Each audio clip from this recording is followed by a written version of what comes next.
Right, let's pick up the conversation now. We're joined by energy analyst Adil Nchabeleng. A very good evening to you, Adil. Thank you so much for speaking to us. Let's just first start with, and we'll go deeper into South Africa's position, the points that they'll be emphasizing. But there are activists who are saying that South Africa should not even be at this UN COP28 summit this year. What are your thoughts on this? Well, I do agree that South Africa has no place to be really focusing on the COP28, given the fact that we've got our own problems in this country where the electricity crisis has paralyzed the economy, has paralyzed, the jobs, has paralyzed actually ordinary daily life. So the focus should have been on making sure that South Africa can tackle its own energy crisis in terms of the shortage of electricity, as well as the supply of electricity, fixing Eskom, ensuring that it's capacitated properly and it has enough electricity. Because the pledges that they are going to make at COP28 are still going to contradict when you come back home. We are a coal-based country that specializes in terms of coal-fired power stations, and we need to make sure that those power stations will carry us into the next 20 years minimum, and make sure that we produce the electricity that we require. So I don't know what pledges they're going to make when most of those pledges are just going to be false promises as well as hopes.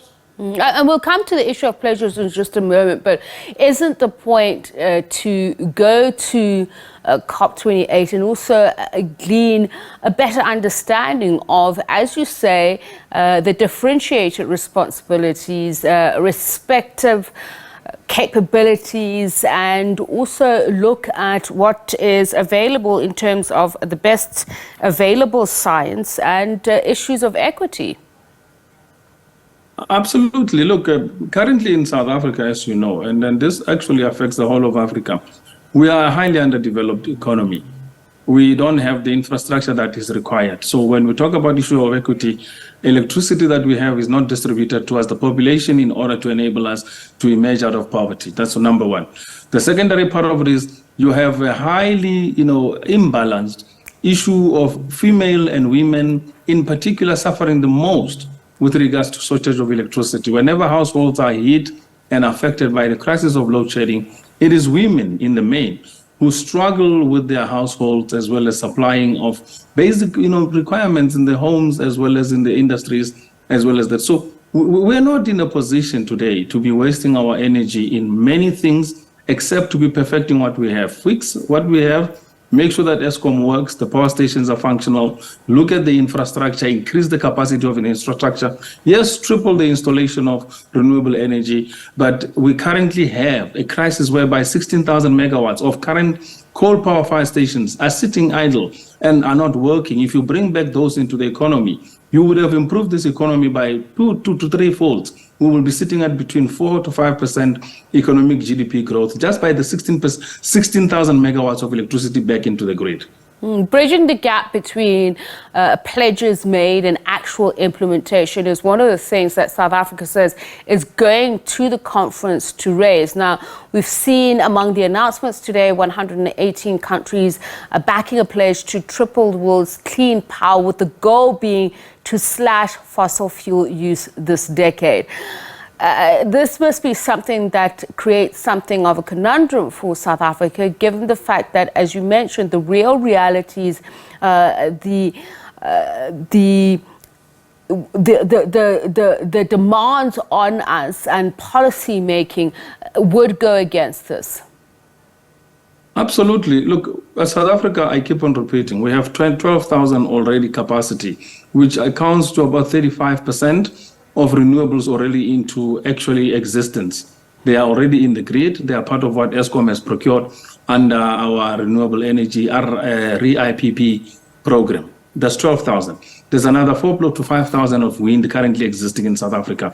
And there's other initiatives that have been done independently. So in terms of target, we are way above the required target to implement. So if we're talking about tripling, there is a crisis if you triple too much of renewable energy without a proper grid backup that will give it sustainability to supply that renewable at the same time with a grid stability. So you cripple the current grid which is based on coal, and then you supplement it with renewables only when we don't even have smart cities. Let me just explain this in a quick minute. For renewables energy project to succeed, you need to build a brand new city, isolate it totally from Eskom, build an entire infrastructure of electricity supply of everything that is needed for electricity to be supplied by alternatives, whether it is wind, solar, and that whole supply must be localized, not far away in Kimberley or anywhere else. If you're building a city in Johannesburg, that city must have its own farm in terms of solar farm right on the site. It must have its smaller micro wind turbines right on the site. It must have its battery storage on the site.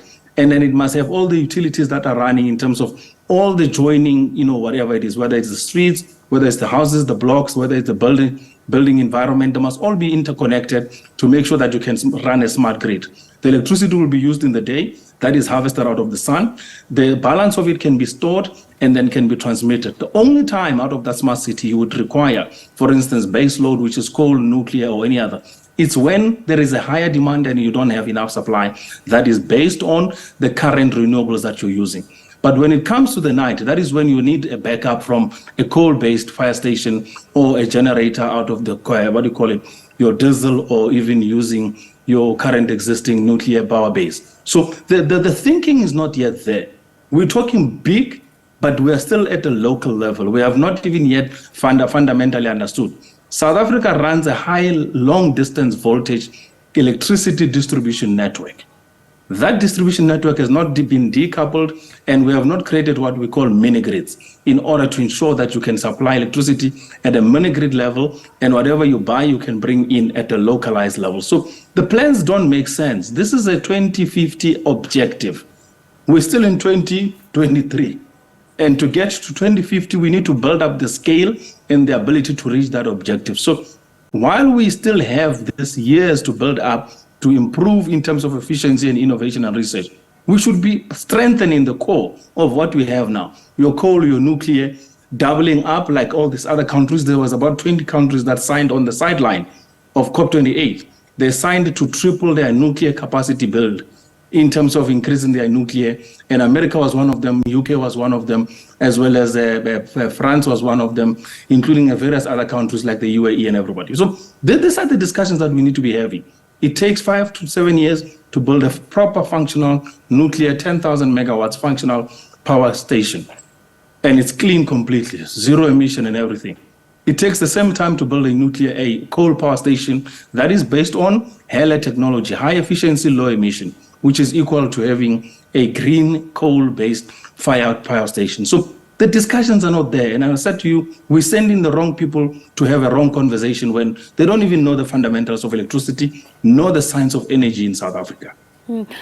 Obviously, it's also an unequal relationship. South Africa doesn't have the negotiating powers to effect some of what it says it wants. For instance, saying that it wants to ensure that pledges made for the Convention against the Paris Agreement are met. I mean, some of the pledges that were made today took aim at coal.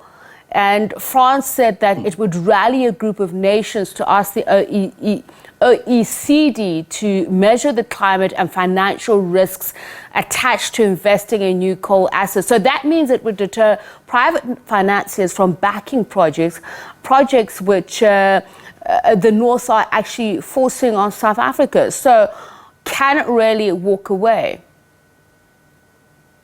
Look, South Africa definitely is not going to be able to walk away. They're going to give smooth speeches and wonderful promises, but the reality of it is we know that there is not possibility of moving away from coal right now. Maybe it is to attract the investment as well as the promised, grants in terms of the loan funding as well. That has been promised by the World Bank as well as the United Nations support.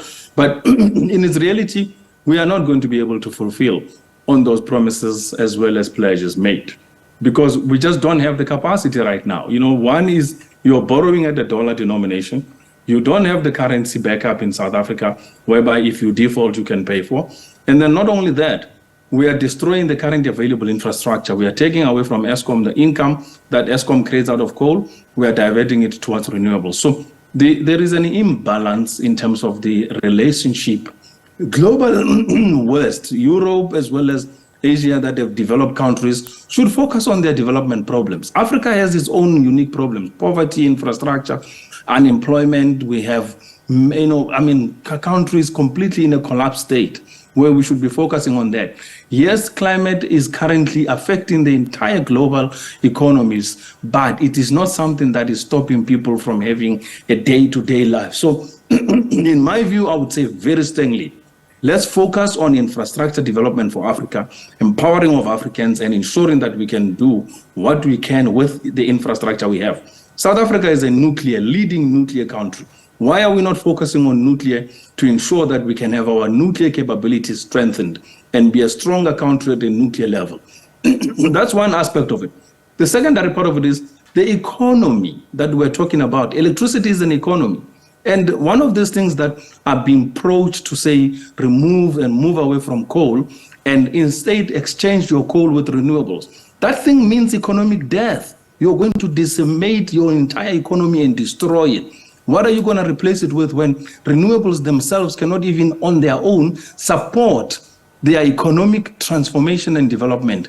They require a lot of grants and support as well as a lot of debt from governments. So most of these plans are not genuine. They are there to mislead Africans in terms of transformation, economic growth and development. So I would say, in my view, to say our focus should be infrastructure development using baseload energy, starting with coal, nuclear, going into in terms of hydro battery storage dams, going into currently building brand new nuclear power stations, moving our coal power stations in terms of HELE, and making sure that we improve them on emissions and make them green by using green coal, which is HELE technology, high efficiency, low emissions. And then from there, we then can supplement it with renewables and use it as our technological advantage to build for the next 20 years and the next 30 years coming into our economy. But focusing completely on removing coal and substituting with renewables is economic sabotage. It's going to be economic suicide. And it's a pity we have to end it here because, to your point about the hypocrisy, the US has said it aims to triple nuclear energy by 2050, but Africa only accounts for 2% of the global investments on renewable energy. Thank you so much for speaking to us, Adil Nchabeleng, energy expert.